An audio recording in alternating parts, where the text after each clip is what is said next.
Welcome and be inspired with Dominic. Today I want to give you a show and tell. I want to show you something and I'm going to talk a lot.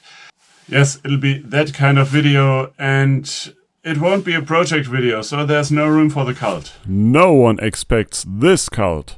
Does the Spanish Inquisition know we're checking their style? Yeah, or so I thought.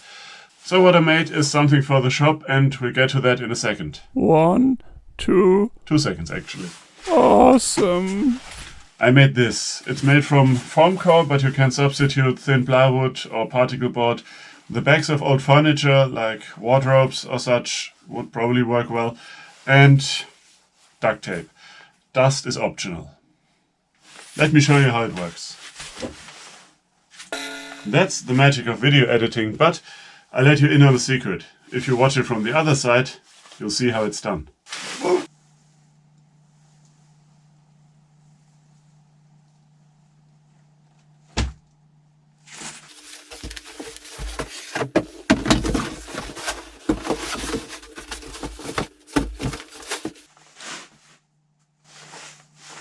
It's a paint booth and I've used it for spray painting. Let me be frank, I wanted to start this video out with an effect of me standing inside there with green screen and all that, and Cultist 3 would have told me to think outside the box, and I would have done so and stood outside this box, and then I would have taken a can of spray lacquer and done this,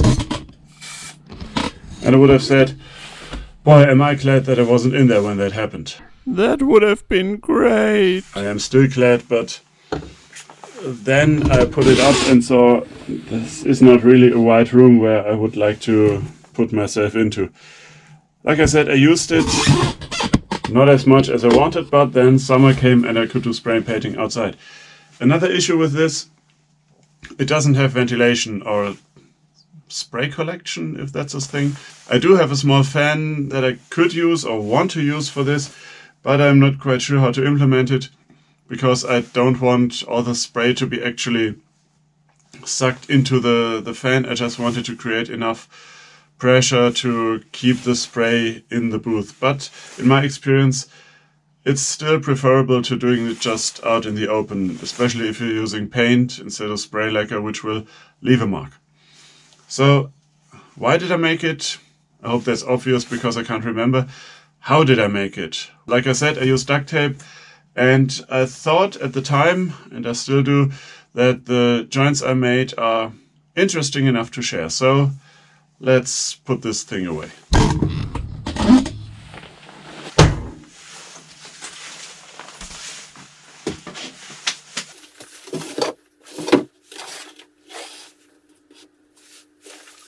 What is that? The answer is... What have I done? Blowing in the wind.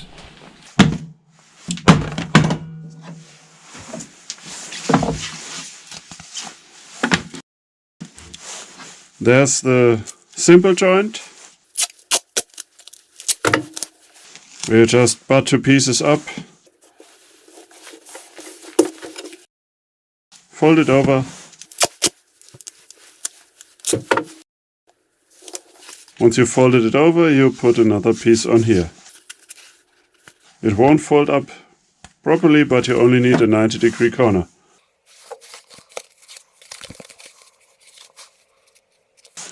Let's say you want to attach something here, like I did with the box. Now, the problem is, if you put another joint like this in here, it won't go further than this. So, you take this, put one on here, not too far because you need the material, fold it over and put it against, then open it up,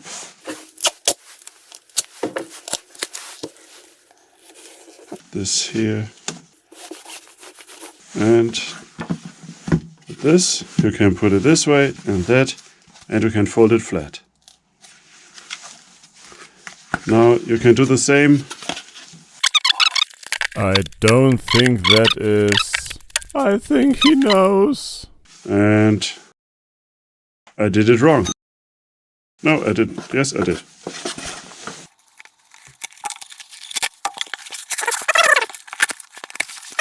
Let's try this again. I wanted to fold this way, so I have to put the duct tape there. That still isn't... But I just did it wrong again. Okay. I want it this way, so can fold like this. And I wanted to go this way, so now in this position I place another piece here. So now I can fold this part flat and this one goes on the back. Same down here with a little more space so the part down there can fold to the back. Yeah, right now I'm not so sure whether that's how it worked out. But I still hope you got the idea how to do this. You basically put it in the fold up position. No, you basically put it in, let's just be more general. Position A, put duct tape on. Position B, more duct tape on. And that's from where to where you can move. I believe that now that you saw this, you can design your own joints, whichever way you want to make them. I believe that mainly because I have to. But now imagine instead of using duct tape, you to use thin leather, which is flexible and looks better than duct tape, I have to admit. You could make hinges on boxes or fold up parts. You could make a Dungeon Master screen, for example, that looks a lot prettier than this. But you can of course also make a paint booth. Let me know what you think in the comments below. Thank you for watching, and as always, remember to be inspired. Why doesn't he tell people to subscribe? If they don't want to subscribe already, they probably won't if we tell them to. Also, I want to close my video saying, Remember to be inspired. Exactly. Yeah, I think they know.